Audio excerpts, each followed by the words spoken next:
నా పేరు Marise Nageswararao, teacher, Telugu pandit, Kakinada Thammam high school, Kakinada జిల్లాలోకి వస్తుంది.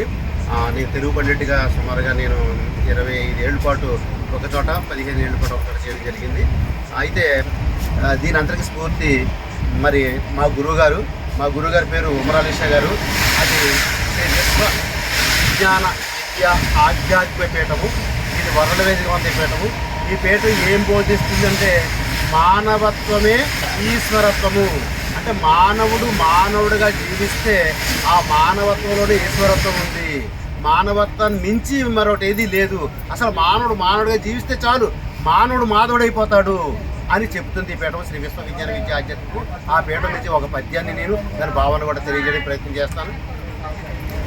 మంచి వారల హితులు లభించకున్నను, మంచి వారల హితులు లభించకున్నను, చెడ్డవారల స్నేహంబు చేయరాదు, చెడ్డవారల స్నేహంబు చేయరాదు.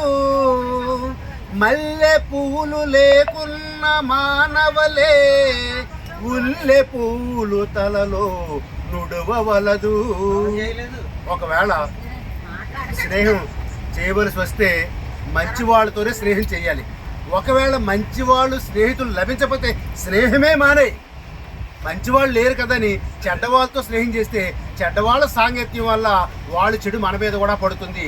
ఇనుము అగ్గితో స్నేహం చేస్తే ఆ ఇనుముకు తగిన దెబ్బలు అగ్గి కూడా తగిలినట్టుగా చెడ్డవాడితో స్నేహం చేస్తే వాడు జైలుకి వెళ్తే వాడితో మనల్ని కూడా జైలుకి తీసుకుని సాక్ష్యం చెప్పమంటారు. కాబట్టి మల్లెపూలు పెట్టుకోవడం మంచిదే. ఒకవేళ మల్లెపూలు దొరకకపోతే మానేయాలి. మల్లెపూలు లేవు కదని తెల్లగా ఉన్నాయని ఉల్లిపూలు తలలో పెట్టుకుంటామా? పెట్టుకోం కదా. పెట్టుకుంటే ఏమవుతుంది? తల అంతా ఉల్లిపాయల వాసన వేస్తుంది. అలాగా మంచివాళ్ళు కనుక స్నేహితులు లభిస్తే స్నేహం చేయి, మంచివాళ్ళు లభించకపోతే స్నేహమే మానేయి.